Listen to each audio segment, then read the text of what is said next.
ओम शांति। आज प्यारे मीठे भगवान की मीठी मुरली मंथन की डेट है 16 दिसंबर 2021। तो आज मीठे मीठे बच्चे ने बाबा ने कहा, तुम अभी 21 जन्मों के लिए विश्व के मालिक बनते हो। अभी तुम्हारे घर बृहस्पति की अविनाशी दशा है। बाबा कह रहे, तुम अभी 21 जन्मों के लिए विश्व के मालिक बनते हो, तुम्हारे ऊपर बृहस्पति की अविनाशी दशा है। क्यों कह रहे हैं भगवान ऐसा? क्योंकि बृहस्पति की दशा सबसे उच्च दशा मानी जाती है ना। और यही वो दशा है जो हमें अपने जीवन में संयम रहना सिखाती है, संयमित रहना।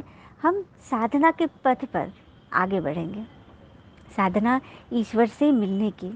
क्योंकि कहते हैं ना कि बुरे कर्म करेंगे कहाँ भी छुपेंगे, आकाश वायु धरती पताल सब कुछ तो उन्हीं का है, हम छुप नहीं सकते। और परमात्मा हमारे बिना भी परमात्मा है, मगर हम परमात्मा के बिना कुछ नहीं। चलिए साधना पे सुनते हैं कि साधना क्या है, आखिर कैसे करें हम ये साधना, क्यों करें।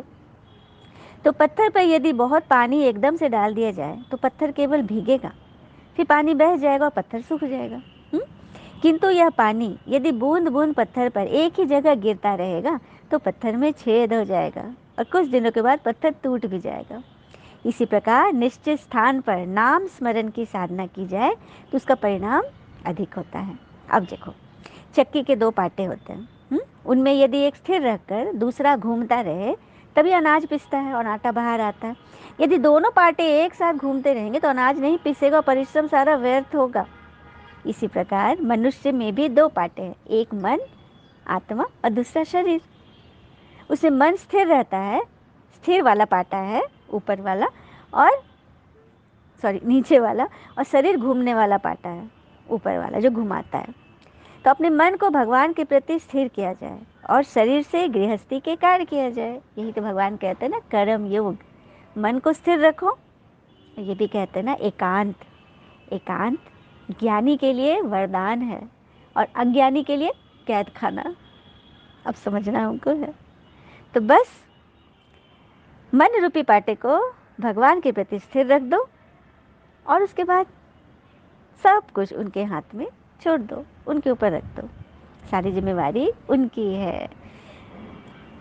बृहस्पति की दशा बैठाने की सारी जिम्मेवारी भगवान के ऊपर है।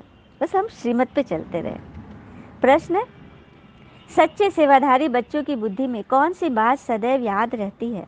उत्तर, धन दिए धन न खूटे, वह सदैव दान करते ही रहते हैं। धन मिला है ना, ज्ञान धन मिला है तो उसको दान करने के लिए मिला है। क्योंकि भगवान का अकेला लाडला बच्चा नहीं है, सब उनके बच्चे हैं। शिव वंशी तो सभी हैं, हाँ ब्रह्मा वंशी बस ब्राह्मण बच्चे हैं, लेकिन शिव वंशी शिव के बच्चे तो सभी हैं। इसीलिए दान करो सबको। उनकी बुद्धि में रहता है कि हम अपना ही कल्याण करते हैं। किसी को भी दान दे रहे हैं तो कल्याण किसका हो रहा है? अपना ही हो रहा है। हाँ, बाबा भी साक्षियों के देखते ही कौन कौन अपनी जीवन उच्च बनाते और कौन पास होंगे। देखो भगवान कैसे किसी की मदद करते हैं। हाँ, चलिए छोटा सा कहानी सुनते हैं, छोटी सी। एक बार एक गरीब किसान था। वह बड़े पैसे इकट्ठा करके, साल भर पैसा इकट्ठा करा कि मुझे जगन्नाथपुरी मतलब द्वारकाधीश का मतलब दर्शन करना है। हाँ, चल दिया वो पैसे जमा करके। आधा रास्ता पहुंचा तो देखना कि मार्ग में एक पेड़ के नीचे एक बहुत बूढ़ा व्यक्ति एकदम बेहोश जैसा पड़ा है। सामने इसके दो दो छोटे छोटे बच्चे जैसे दिख रहे हैं, और जितने भी तीर्थयात्री लोग जा रहे हैं सब लोग आगे बढ़ते जा रहे हैं, कोई इसके पास नहीं रुक रहा है। इसको लगा कि मैं जाके देखता हूँ, रहमदिल था ना वो। तो वो गया वहाँ। बूढ़े बाबा पूछा, बूढ़े बाबा आप ऐसे क्यों हैं? तो अरे मैं कई दिन से खाना नहीं खाया और ये मेरे दोनों पोते हैं, मेरे बेटे बहू की मतलब कहीं चले गए, मतलब कुछ भी हो गया, ये दोनों बच्चे मेरे पास है, ये लोग भी भूखे हैं। इसको उस पर इतनी दया आई। बोला आपका घर तो पास ही में, लेकिन मैं चल नहीं सकता। तो बोले चलिए मैं आपको छोड़ देता हूँ। और वो उनको ले जाके घर गया और वहाँ देखा खाने के लिए तो घर में कुछ भी नहीं, एक झोपड़ी थी टूटी हुई। तो इसने मेरे जेब में देखा कि अरे मेरे पास पैसे हैं। उन पैसों से वो उसने अनाज खरीद दिया, खाना वाना सब करा दिया। उसके बोले अब मैं चलता हूँ बाबा। तो वो चल दिया। फिर आगे बढ़ने लगा तीर्थ के लिए, तो देखा कि अरे मेरे तो पैसे ही ख़त्म हो गए। तो बोला अरे कोई बात नहीं, मैं अगले साल फिर आ जाऊँगा जमा करके। और वो घर लौट गया। रात में जब वो सोया तो उसको स्वप्न आया, उसके रघुनाथ जी द्वारकाधीश ने स्वप्न दिया। तो कैसे हो वत्स? तो आप भगवान मैं क्या करूँ, मैं तो आपके दर्शन करने आती, लेकिन मैं नहीं जा पाया। तो पता है क्या बोले उन्होंने? बोला ना, मैंने, तुमने मेरे दर्शन मुझे नहीं पहचान, लेकिन मैंने तो तुम्हें पहचान लिया, मैं तो तुमसे मिल लिया। तो आप तो, हाँ, वो बूढ़ा बाबा तो मैं ही था। जितने भी मेरे मेरे लिए दर्शन करने वाले जो थे यात्री लोग, वो सब मुझे देखकर आगे बढ़ रहे थे, कोई नहीं रुका मेरे पास, बस तुम रुके। तो जो मेरे बनाए हुए बच्चों से प्यार करता है, मैं उससे प्यार करता हूँ, मैं बस यही देखता हूँ। कितनी सुंदर बात है ना। तो बस भगवान यही कहते हैं कि दान करते रहो, मेरे बच्चों से प्रेम करो, सबको ईश्वर का परिचय दो। मैं देखता हूँ, अभी बाबा ने बोला ना कि मैं सबको साक्षी होकर देखता रहता हूँ, कौन पास होते, कौन अपना जीवन उच्च बनाते हैं। ज्ञान में मैनर्स भी बहुत अच्छे चाहिए, कभी छोटी छोटी बात में फंक नहीं होना है, मतलब रूठना नहीं, मुंझना नहीं, चिंता नहीं करनी। गीत है आज की मुरली कहाँ, तुम ही हो माता पिता, तुम ही हो, तुम ही हो बंधु सखा, तुम ही हो, तुम ही हो दाता, तुम ही सहारे, कोई न अपने सिवा तुम्हारे, कृपा की दृष्टि सदा ही रखना, हमें भी अपने जैसा बनाना। तुम ही हो माता पिता, तुम ही हो, तुम ही हो बंधु सखा, तुम ही हो। जो खिल सकेंगे वो फूल हम हैं, तुम्हारे नैनों के नूर हम हैं, तुम ही हो नैया, तुम ही खेवैया, तुम ही हो माता पिता, तुम ही हो। ओम शांति। तब प्यारा मीठा गीत है ना। बाबा कह रहे हैं मीठे बच्चों को गुड मॉर्निंग, सभी बोलिए गुड मॉर्निंग। भगवान कह रहे हैं, और बाबा कह रहे हैं आज है सतगुरुवार, बृहस्पतिवार है ना। तुम बच्चों के लिए यह वृक्षपति डे है, जो सप्ताह में सबसे उत्तम होता है। सच बात है ना, गुरुवार सबसे उत्तम होता है ना सप्ताह में, क्योंकि तुम बच्चों के भी बृहस्पति की दशा बैठी है। बृहस्पति की दशा सबसे उच्चते उच्च दशा है, जिसमें बृहस्पति भगवान ही आकर हमें फिर से अपना बेहद सुख का वर्षा दे रहे हैं। फिर से बाबा आते हैं, 5,000 वर्ष पर बाबा नेट आते रहते हैं, जिससे ही तुम 21 जन्मों के लिए स्वर्ग के मालिक बनते हो। तभी तो ये नरक मुर्दाबाद व स्वर्ग जिंदाबाद होता है। भगवान आगे कह रहे हैं कि सर्वशक्तिमान तो भगवान को कहते हैं, भगवान कहते हैं कि मुझे सभी कहते हैं सर्वशक्तिमान, लेकिन मैं क्या शक्ति दिखलाता हूँ ये तो सिर्फ तुम बच्चे जानते हो।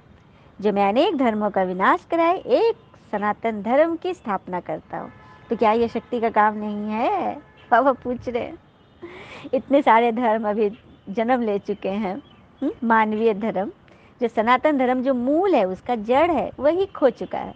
भगवान उसको वापस जगाने आए हैं, तो ये कितनी बड़ी शक्ति का काम है।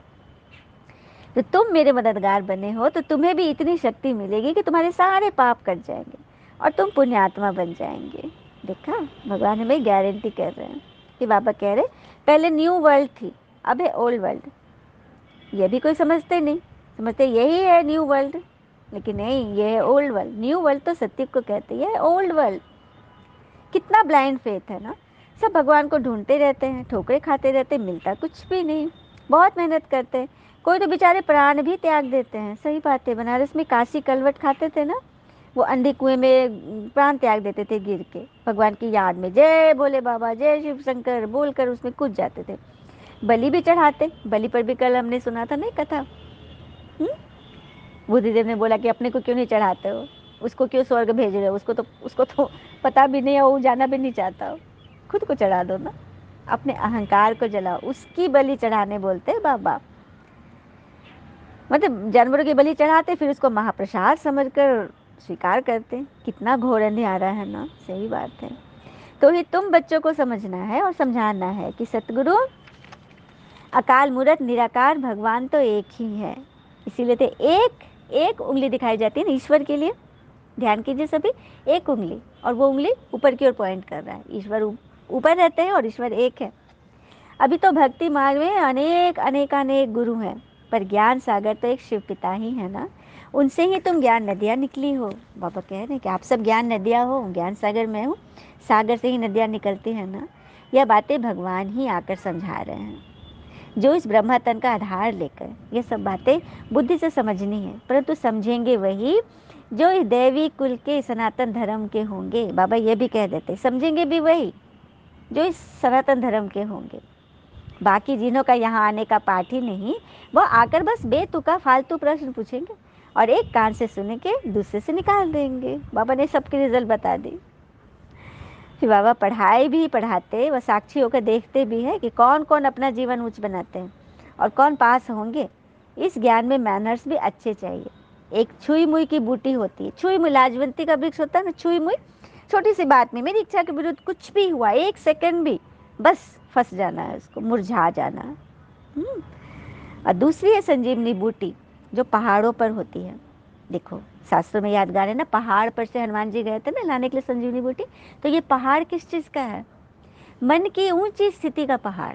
जब हम ऊंची स्थिति के पहाड़ पे होंगे ना, तो ये मुरली, ये संजीवनी बूटी का काम करेगी, हमारे अंदर रच बस जाएगी, छप जाएगी, और हमारा जीवन, हमारी बोल, हमारी दृष्टि वृत्ति सब संजीवनी बूटी बनेगी, जो हर एक को फायदा देगी। हर एक को जो चीज़ की चाहना है वो उसकी पूर्ति करेगी। हो गई ना संजीवनी बूटी वाली काम। तो बच्चों को तो सदैव खुशी का पारा चढ़ा रहना चाहिए। क्रोध करना, कड़वा बोलना, यह भी तो हिंसा है ना। अच्छा, मीठे बच्चों प्रति भगवान की नमस्ते। हम बच्चों के भी प्यारे बाबा को नमस्ते। धारणा के लिए मुख्य सार, पहली पॉइंट, इस समय स्वयं को वनवाह में समझना है। अच्छे कपड़े, अच्छे जेवर पर ज़्यादा आँख न डूबे। ऐसा होता है ना कि बहुत सारे कपड़े हैं, जेवर है, लत्ते हैं, जूते, चप्पल सब है, लेकिन फिर भी कुछ जहाँ कुछ प्रोग्राम आया कि बस खरीदारी शुरू, पैसे फेंकने शुरू। इसमें नहीं अटकना है, किसी बात के लिए मतलब अटकना नहीं है, भटकना नहीं है, सादगी में रहना, चलन बहुत रॉयल रखनी है। समझ में आ रहा है ना भगवान क्यों कह रहे हैं? जास्ती लोभ लालच नहीं, क्योंकि लोभ भी एक विकार है ना। वो शैतान वाली कहानी थी ना, एक विकार भी अंदर है तो फिर वो सबको खींच लेगा, बस हर एक को टाटा बाय बाय, है ना। दूसरी पर, छुई मुई कभी नहीं बनना है, मुख से कड़वे बोल नहीं बोलने, संजीवनी बूटी से माया जीत बनना है। संजीवनी बूटी पहाड़ों पे होती है तो मन की ऊंची स्थिति पर हम रहे, मन कभी भी फंसे नहीं, चाहे कितनी बड़े से बड़ा रोग शोक हो, तनाव, चिंता, दुख, परेशानी, लेकिन मेरा मन नहीं फंसे, क्योंकि मन को कोई रोगी बना नहीं सकता, मन को रोग छू नहीं सकता। मन का रोग हमारे विचार है। हम जैसा विचार रखते हैं ना, वैसा ही हम पाते हैं। हाँ, कहते हैं ना कि डिग्रियां तो हमारी पढ़ाई के खर्चे की रसीदें हैं। हमने जितना पढ़ा, जो जॉब करे, तो वो डिग्रियां तो बस हमारी पढ़ाई के खर्च की रसीदें हैं। ज्ञान, असली ज्ञान तो वही है जो हमारे किरदार से झलक रहा है, हमारे व्यवहार से, हमारी सोच से जो झलक रहा है। तो अपनी सोच को बीमार मत होने दो। भले कितना ही बड़ा दुख आया है, वो पहाड़ जैसा दुख है, लेकिन फिर भी वो पार हो जाएगा। वो बूंद बूंद याद कीजिए, पत्थर में भी छेद कर देगा वो बूंद। लेकिन निरंतर याद की यात्रा में रहे, निश्चय बुद्धि रहिए, है ना। वरदान है आज का, साकार पिता समान अपने हर कर्म को यादगार बनाने वाले आधार मूर्त और उद्धार मूर्त भव। साकार पिता समान अपने हर कर्म को यादगार बनाने वाले आधार मूर्त और उद्धार मूर्त बनो। साकार पिता अर्थात ब्रह्मा बाबा, ब्रह्मा पिता, इस संस्था के फाउंडर, जिनको परमात्मा ने नाम दिया ब्रह्मा, क्योंकि भक्ति में भी ब्रह्मा द्वारा सृष्टि की स्थापना का गायन है ना, तो वो सृष्टि की स्थापना ही तो कर रहे हैं। जैसे साकार पिता ने अपना हर कर्म यादगार बनाया, ऐसे आप सभी का हर कर्म यादगार तब बनेगा जब स्वयं को आधार मूर्त और उद्धार मूर्त समझकर चले। आधार मूर्त अर्थात हम इस सनातन धर्म की स्थापना के आधार हैं, नींव के पत्थर हैं हम। और उद्धार, हमें सबका उद्धार करना है। कोई भी दुखी आपके दरवाजे आए, किस तरह से उसको भगवान का हाथ पकड़ा दो, और कोई हाथ पकड़ के भी संशय करके छूटना चाहे तो ये उसका भी पार्ट है, बाबा तो कहते हैं। क्योंकि किस्मत और मेहनत दोनों दो चीज़ हैं। लकीर खींचने के लिए भी पहले उंगली का काम होता है, उंगली खींचती है लकीर। जितनी लंबी भाग्य की लकीर खींचने के लिए उंगली चाहिए, मतलब मेहनत चाहिए। मेहनत करके अपने आप तुम्हारी लकीर ऊपर जाएगी। और ये मेहनत यहाँ करनी है निश्चय करने की। निश्चय करो, भगवान आए हैं उनके ज्ञान में निश्चय। और देखना हर एक आत्मा को, जो सच्चे होंगे, जो दिल के, जिनमें अभिमान रत्ती भर नहीं होगा, वो इस ज्ञान को बिल्कुल समझेंगे और अपना भाग्य ऊंचा बनाएंगे। तो सबको आधार मूर्त और उद्धार मूर्त बनना है। उनका हर कर्म ऊंचा होगा। दृष्टि वृत्ति में जब सर्व के कल्याण की भावना रहेगी तो हर कर्म श्रेष्ठ हो जाएगा। ऐसे श्रेष्ठ कर्म ही यादगार बनते हैं। यादगार माना हम अभी पुजारी हैं ना, फिर हम पूज्य बन जाएंगे। हमारी पूजा होगी हमारे गुणों की। जैसे आज कोई अच्छा काम करता है तो उसकी महिमा होती है ना, नहीं फलना बहुत अच्छा है। अब ये ज्ञान ही आप सुन रहे हो तो जिसको अच्छा लग रहा है वो जो कहता है, नम्रता बहन जी कल का एक पोस्ट में था कि आपके द्वारा कहानियाँ बहुत अच्छी होती है, आप गीत बहुत अच्छे हैं, ज्ञान बहुत अच्छा है। तो किसकी तारीफ हो रही है? नाम स्थूल में तो चलिए नम्रता है, लेकिन पीछे कौन है? परमात्मा खड़े हैं, उनका हाथ और साथ है, उनकी छत्र छाया है। हम सब तो बस उनके माइक है, लेकिन फिर भी हमारी महिमा हो रही है ताकि हम आगे चलकर पूज्य बनेंगे। ज्ञान और गुणों की महिमा यहाँ होगी, फिर हम भक्ति में हमारी पूजा शुरू होगी। है ना बड़ी बात? तो सबको चांस दे रहे भगवान, किसी एक को नहीं, कोई एक नहीं, सबके लिए मार्ग खुले हुए हैं। आप सब पूज्य बन सकते हो। स्लोगन, सत्यता की शक्ति को धारण करने के लिए सहनशील बनो। सहन करने की शक्ति, जब भी आपके अंदर बातें आ रही हैं, बहुत तरह की परेशानी है, उस वक्त आप थोड़ा सा मन को शांत कर लो। मन को पहाड़ पर पहुंचा दो, ऊंची स्थिति पर पहुंचो जहाँ कोई नहीं है, वहाँ पर उस शक्ति का आह्वान करो। हे सहन शक्ति, मुझे इस वक्त आपकी बहुत जरूरत नहीं। सबसे पहले बाबा को याद करें, बाबा की किरणों के नीचे बैठे और बाबा से कहें, बाबा सहन शक्ति को भेजो, और सहन शक्ति का आह्वान करें। मतलब ध्यान को बटा दें। जो बात आपको डिस्टर्ब कर रही है, हथौड़े मार रही है, वहाँ पर आप ज्ञान से सूक्ष्म सेवा की बात करो। मन को एक दिशा दे दो। बाबा हैं ही अलादीन का चिराग, उस चिराग को घिसो, मतलब याद करो, सब काम पूरे हो जाएंगे। है ना? ओम शांति। शुक्र है मीठे बाबा, वो बाबा के प्यारे प्यारे बच्चे। थैंक यू बाबा। एक पूछना था सबसे, आप लोगों को यदि ये मंथन अच्छा लग रहा है तो जो भी पॉइंट आप सुनना चाहते हैं, जो बात आपको अच्छी लगती है, आप प्लीज़ कमेंट में शेयर करें और इसे ज़रूर औरों को ज़रूर भेजें। क्योंकि ये हद की सेवा बेहद की ओर जानी चाहिए। आप लोग का प्यार मुझे अच्छा लग रहा है, अच्छे अच्छे कमेंट अच्छा लगता है पढ़कर, और मैं हर किसी को जवाब भी देती हूँ, क्योंकि मुझे अच्छा लगता है। क्योंकि ये भगवान का काम है, भगवान का काम रुकना नहीं चाहिए, आगे ही आगे बढ़ना चाहिए। और आप सब मेरे साथ हो तो फिर डरने की क्या बात है। ओम शांति।